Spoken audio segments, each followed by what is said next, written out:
Hello बच्चों, कैसे हैं आप लोग। मैं उम्मीद करता हूं कि आप सभी अच्छे होंगे, भले होंगे। आज मैं आप सबों को नवोदय प्रवेश परीक्षा जो वर्ग 6 के लिए होने वाली है उससे संबंधित अंक गणित पढ़ाने वाला हूं। इसके पहले वाले वीडियो में बच्चों प्रश्नावली 1 से यानी संख्या और संख्या पत्ती से हमने आपको 12 क्वेश्चंस पढ़ाए थे। आज के इस वीडियो में क्वेश्चन नंबर 13 से हम लोग एक एक करके हल करेंगे। तो बच्चों, आप सभी का स्वागत है हमारे YouTube channel Rakesh Navodaya online classes में। आइए हम लोग क्वेश्चन नंबर 13 से शुरू करते हैं हल करना, और एक एक प्रश्न को मैं बहुत बारीकी से आपको समझाने वाला हूं। तो आज का यह वीडियो आपके लिए बहुत ही महत्वपूर्ण होने वाला है। आप बने रहिए हमारे YouTube चैनल पर।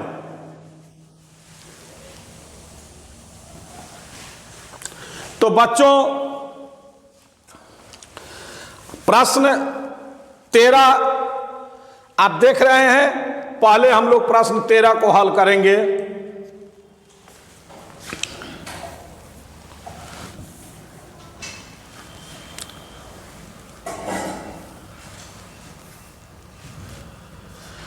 देखिए प्रश्न 13। प्रश्न 13 में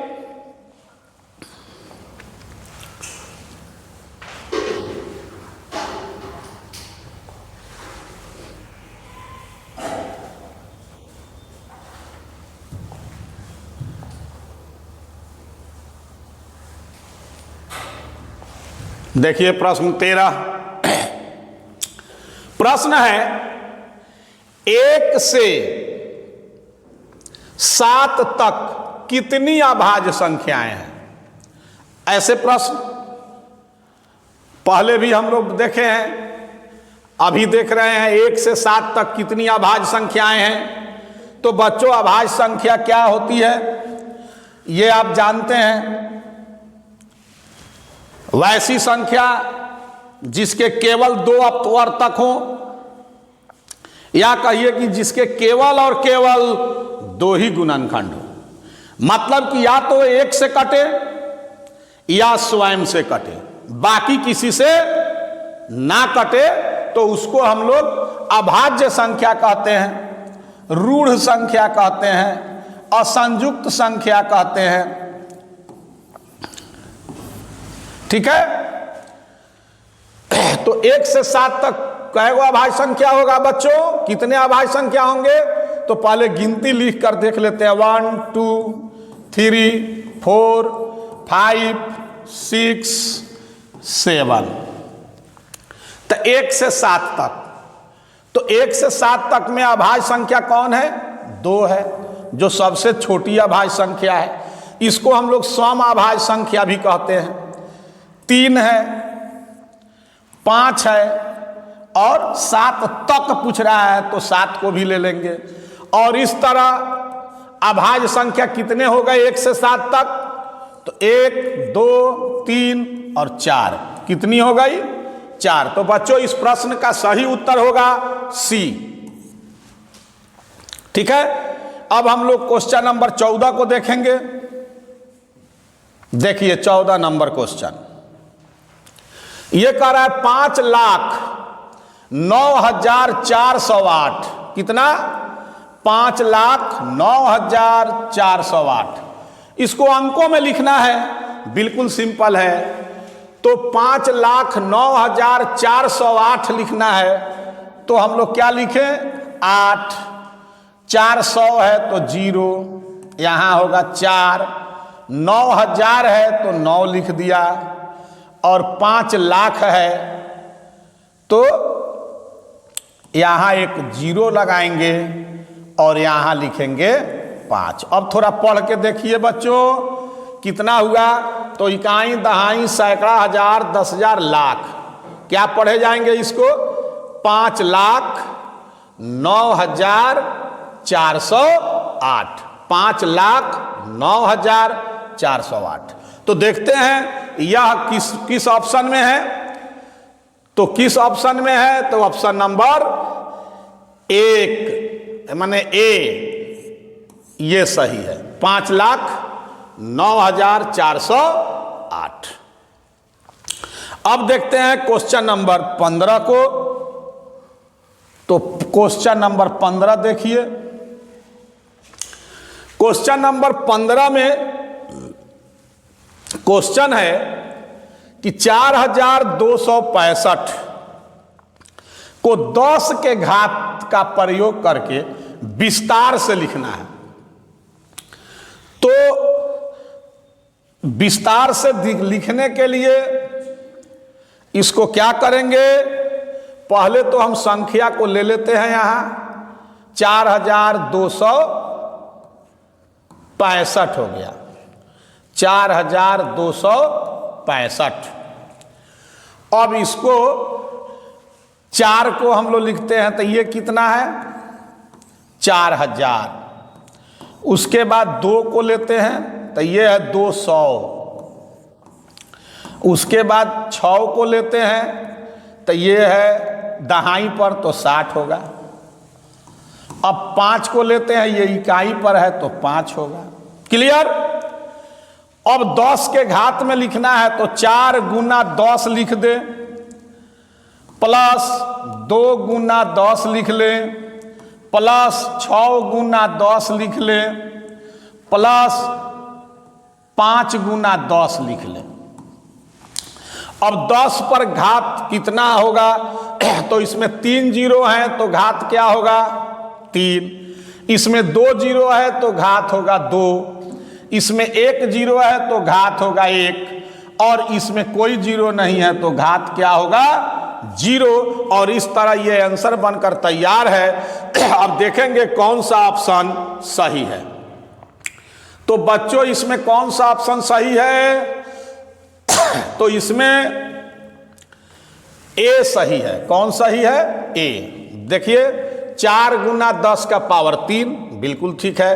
2 गुना 10 का पावर 2, बिल्कुल सही है। 6 गुना 10 का पावर 1, ये भी सही है। अब 5 गुना 10 का पावर 0, यानी कि यही आंसर हमारा परफेक्ट है। क्लियर? अब हम लोग क्वेश्चन नंबर 16 को देखेंगे।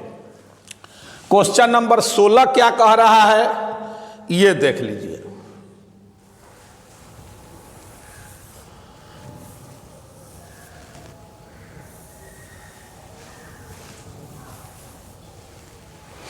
देखिए क्वेश्चन नंबर 16। क्वेश्चन नंबर 16 में है कि निम्नलिखित में से किस संख्या का बोध होता है? निम्नलिखित से किस संख्या का बोध होता है? यहां में सही नहीं है, ये भाषा का मिसप्रिंटिंग है, इसको हटा दिया जाए। प्रश्न है कि निम्नलिखित से किस संख्या का बोध होता है? बोध होता है। निम्नलिखित से किस संख्या का बोध होता है? तो नीचे क्या लिखा गया है? यही है। तो 8 गुना 10 का पावर 3 है, तो 8 और कहता है 10 का पावर 3, यानी 0 को 3 बार यहां लिखना है। कितना बार? 3 बार। अब है 5 गुना 10 का पावर 2, यानी 5 पर 0 कितने आएंगे? 2। उसके बाद 0, तो इस पर 0 कितनी बार आएगा? 0 1 है पावर में तो 1 0। अब यहाँ है 4 और यहाँ 0 है, यानी इस पर कोई 0 नहीं बैठेगा बच्चों, और इसको जोड़ देंगे 4 0 5 और 8, यानी 8504। कौन सी संख्या आ गई हमको? 8504। तो 8504 कौन है? वह है ऑप्शन बी, यानी 16 नंबर प्रश्न का सही उत्तर होगा बी। अब हम लोग 17 नंबर प्रश्न को देखें। तो 17 नंबर प्रश्न में कहता है 56 को रोमन में किस प्रकार निरूपित किया जाता है? तो 56 को रोमन में कैसे निरूपित करेंगे? तो 56 जो है इसको हम लोग लिख ले 50 + 6। तो 50 का रोमन क्या है? सबको पता है, एल। 50 को रोमन में क्या लिखते हैं? एल। तो इसका एल लिखेंगे और 6 के लिए क्या लिखेंगे? VI। तो हो गया क्लियर कि यही 56 है। 56 को रोमन में ऐसा ही लिखेंगे, एल VI। तो कौन सा ऑप्शन सही होगा? क्वेश्चन कौन सही होगा? Option C. हो गया क्लियर। अब क्वेश्चन नंबर 18 देखिए। कहता है रोमन संकेत LX VII। एल का मतलब 50, एक्स का मतलब 10 और VII का मतलब 7। तो इससे कौन सी संख्या का बोध हो रहा है बच्चों? 50 10 60 और 7 67 67। तो कौन सा ऑप्शन सही होगा? तो ऑप्शन होगा बी 67। अब हम लोग क्वेश्चन नंबर 19 को देखेंगे। तो क्वेश्चन नंबर 19 में क्या है ये देखते हैं। तो क्वेश्चन नंबर 19 में इससे किस संख्या का बोध हो रहा है ये देखेंगे। तो एल है यानी कि 50, एक्स है यानी कि 10, फिर एक्स है यानी कि 10 और फिर VI है यानी कि 6। तो क्या हो जाएगा? 50 10 60 और 10 70 और 6 76। इसी संख्या का बच्चों बोध होता है 76। तो कौन सा ऑप्शन सही होगा 19 का? Question option number A. अब हम लोग क्वेश्चन नंबर 20 को देखेंगे। तो क्वेश्चन नंबर 20 में क्या है ये देखते हैं।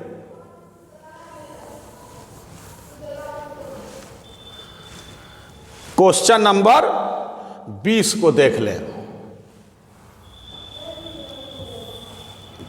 देखिए क्वेश्चन नंबर 20। तो क्वेश्चन नंबर 20 में दिया है C - L। इसके ऊपर एक बार दिया गया है, रेखा।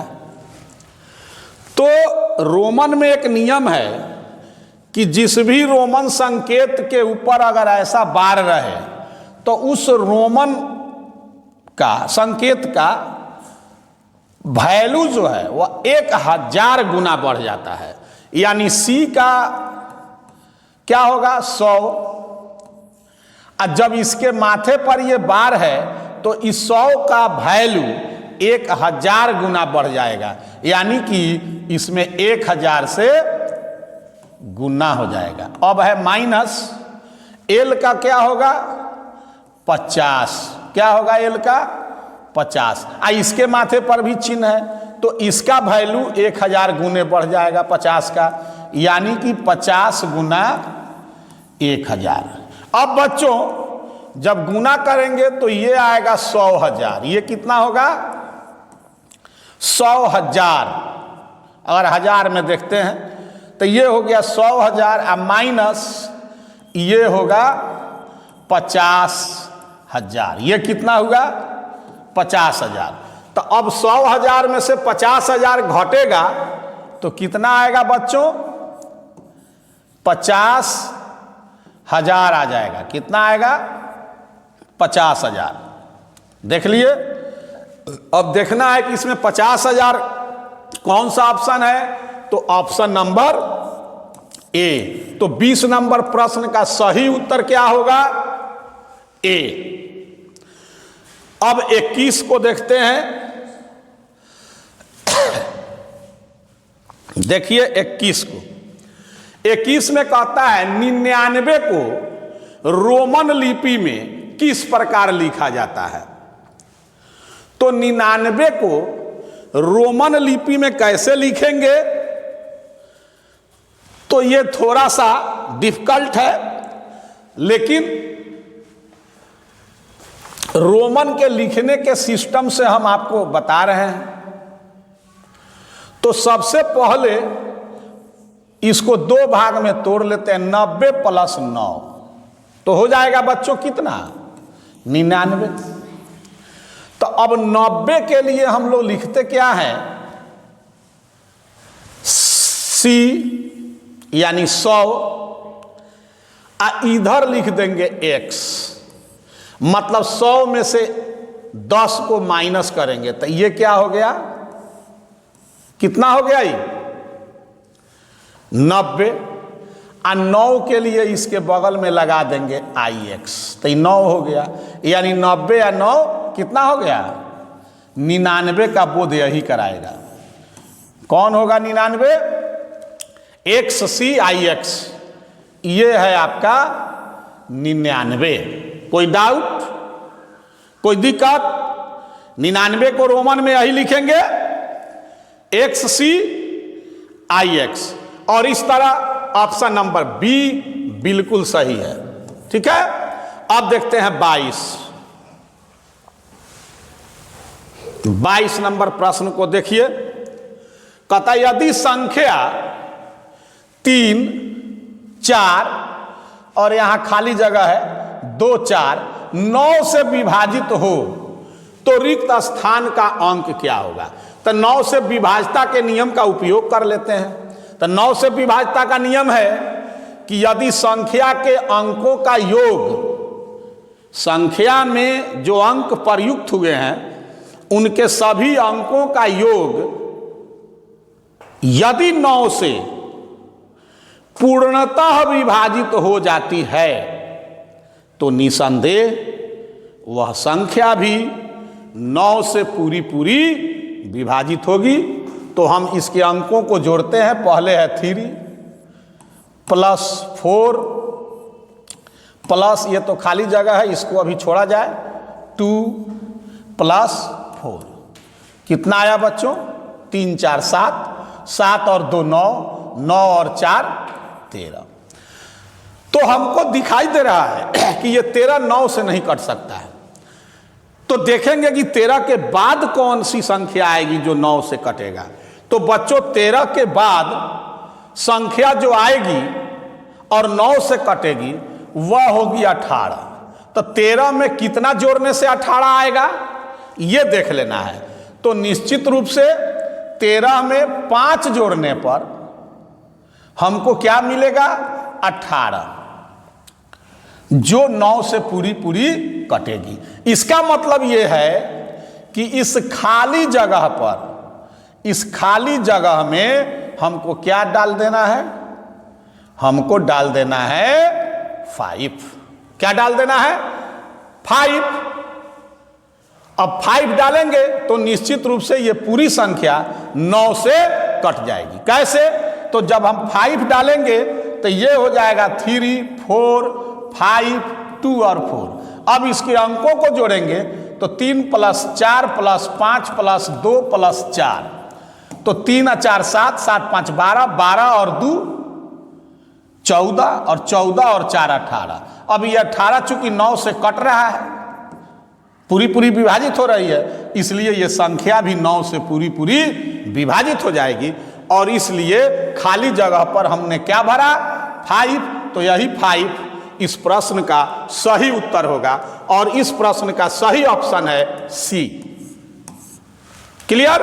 अब बच्चों आगे बढ़ते हैं, क्वेश्चन नंबर 23 को देखते हैं। देखिए क्वेश्चन नंबर 23। तो 23 में है कि जब 56,800 को 800 से विभाजित किया जाता है तो भागफल क्या होगा?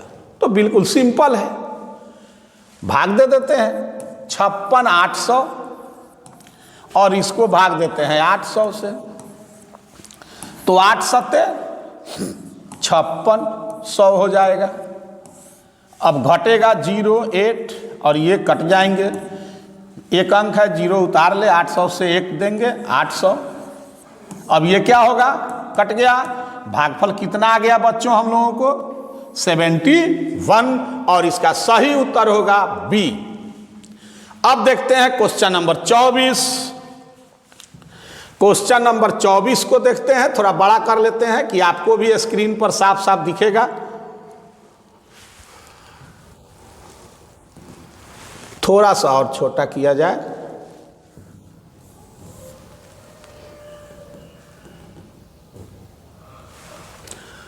क्वेश्चन नंबर कहां गया?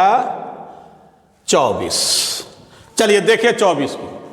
कहता है 80 का अभाज्य गुणनखंड क्या होगा?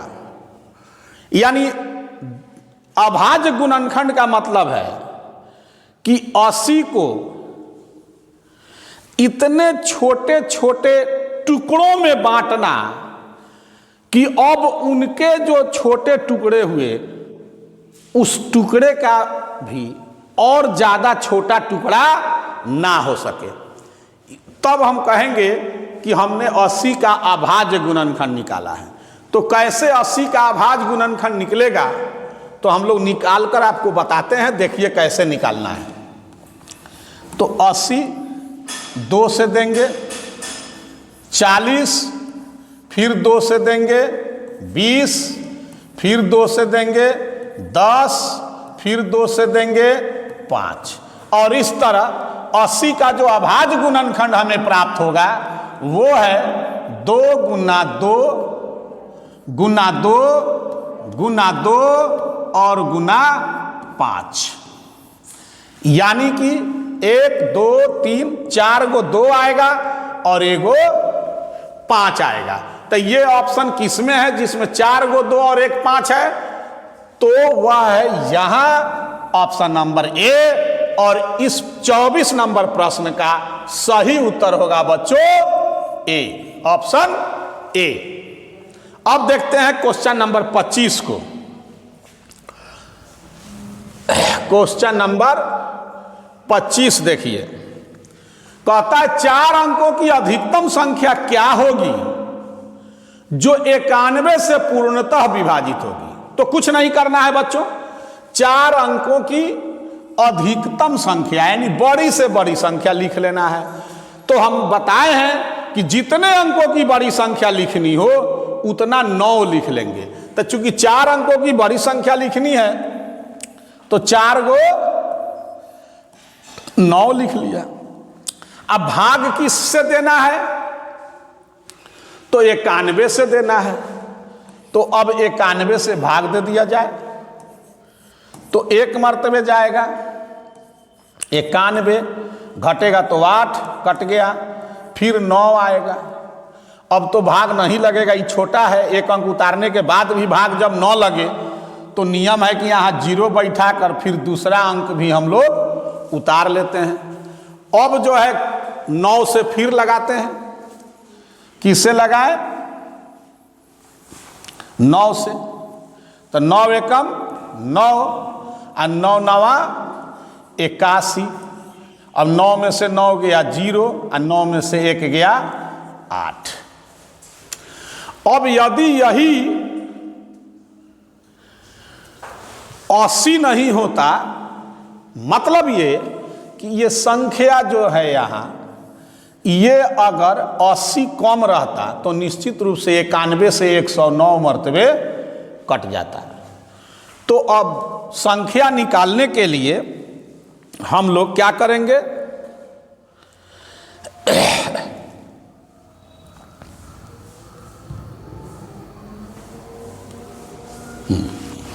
संख्या निकालने के लिए यहां लिखेंगे अभिष्ट संख्या, यानी कि हमको जो चाहिए रिक्वायर्ड नंबर जिसको कहते हैं, अभीष्ट संख्या बराबर होगी 4 अंकों की बड़ी संख्या अब माइनस जो शेषफल आया है, और आंसर क्या हो जाएगा 9।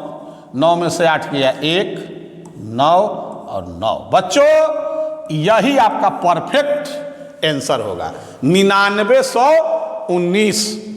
तो 9919 कहाँ है, किस ऑप्शन में? तो वह है ऑप्शन नंबर सी, और इस प्रश्न का सही उत्तर होगा सी, जो 91 से पूरी विभाजित हो जाएगी। अब बच्चों देखते हैं प्रश्न संख्या 26 को। देखिए प्रश्न संख्या 26, 5 अंकों की वह बड़ी से बड़ी संख्या बताओ जो 277 से पूर्णतः विभाजित हो। सेम प्रश्न है, बस इसमें 5 अंकों की बड़ी से बड़ी संख्या लिख लेना है। तो 5 अंकों की बड़ी से बड़ी संख्या लिख ले। लिख दिया 5 अंकों की बड़ी से बड़ी संख्या। अब इनको भाग देना है 277 से। किससे बच्चों? 277 से। तो भाग दीजिए। तो कितना मर्तबे आना चाहिए? 2 चौका 8। 4 से देखते हैं, नहीं होगा तो फिर कम करेंगे। तो देखिए 4 सत्ते 28 का 8 हासिल 2, 4 सत्ते 28 और 2 30 का 0 हासिल 3। तो 4 दूनी 8, 3 11 हो जाएगा। बच्चों ज़्यादा हो जाएगा, इसलिए हम एक बार कम लगाएंगे। तो एक बार कम कर लीजिए, यानी कि कितना से करेंगे इसको? 3 से करते हैं। तो 3 सत्ते 21 का 1 हासिल 2, 3 सत्ते 21 और 2 23 का 3 हासिल 2, और 3 दूनी 6 और 2 8।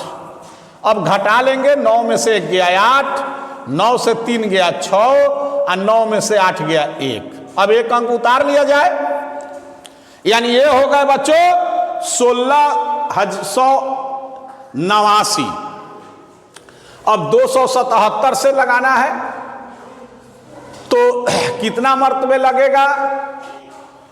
तो 6 मर्तबे देखते हैं। 6 से 6 सत्ते 42 का 2 हासिल 4, और 6 सत्ते 42 और 4 कितना होगा? 46 का 6 हासिल 4, और 6 दूना 12 और 4 16 कितना होगा? एक बार फिर कर लेते हैं। 6 सत्ते 42 का 2 हासिल 4, 6 सत्ते 42 4 46 का 6 हासिल 4, और 6 दूना 12 4 16। अब घटाएंगे तो कितना आएगा? 9 में से 2 जाएगा 7, 8 में से 6 जाएगा 2। अब ये कट गए। अब एक अंक बचा हुआ है, वो भी उतार ले। तो अब जो है आप देख रहे हैं 1 मर्तबे ही लगेगा। तो कितना हो जाएगा? 1 मर्तबे लगेगा। तो जब आप इसको घटाएंगे तो 9 में से 7 गया, क्या आएगा? 2। 7 में से 7 गया, कट जाएगा। 2 में से 2 जाएगा, कट जाएगा। यानी कि अभीष्ट संख्या मात्र इससे 2 कम होगी। तो यहां लिखते हैं रिक्वायर्ड नंबर क्या होगा? तो 5 को 9 लिखेंगे। कितना 9? 5 को 9। इसमें से घटाना है किसको? शेषफल को। तो -2 कितना आ जाएगा? 9 9 9 9, और 9 में से 2 जाएगा 7। यानी बच्चों इस प्रश्न का सही उत्तर यही है। ठीक है, 99 99 7, यानी कि इकाई दहाई सैकड़ा हजार 10,000 99,997 इस प्रश्न का सही उत्तर है। अब देखिए ऑप्शन में कहाँ है? तो ऑप्शन नंबर ए, और यही इस प्रश्न का सही उत्तर है। अब देखते हैं क्वेश्चन नंबर 27 को। क्वेश्चन नंबर 27 में देखिए, अब हम लोग प्रश्न 27 को देखते हैं। इसमें प्रश्न है 1 और 10 के बीच कितनी अभाज्य संख्याएं हैं? तो लिखिए 1 2 3 4 5 6 7 8 9 और रहा 10। अब कितनी अभाज्य संख्याएं हैं? संख्या केवल बता देना है कि 1 2 4 5 कै गो अभाज्य संख्या है। तो गिन लेते हैं। अभाज्य संख्या 2, अभाज्य संख्या 3 है, अभाज्य संख्या 5 है, अभाज्य संख्या 7 है। अब कोई अभाज्य संख्या नहीं है इसमें। तो कितने अभाज्य संख्या हो गए? 1, 2, 3 और 4। अभाज्य संख्या कितने हो गए? 4। तब बच्चों इस प्रश्न का सही उत्तर क्या होगा? सी। 27 नंबर प्रश्न का सही उत्तर होगा बच्चों सी। अब हम हाँ, तो बच्चों आपने देखा 27 नंबर प्रश्न का सही उत्तर क्या आया? 4। तो इसका सही ऑप्शन होगा सी। और आज के इस वीडियो में इतना ही। इससे आगे के प्रश्न अगले वीडियो में हम आप लोगों को पढ़ाएंगे और आप जो है बारीकी से इसको देखेंगे।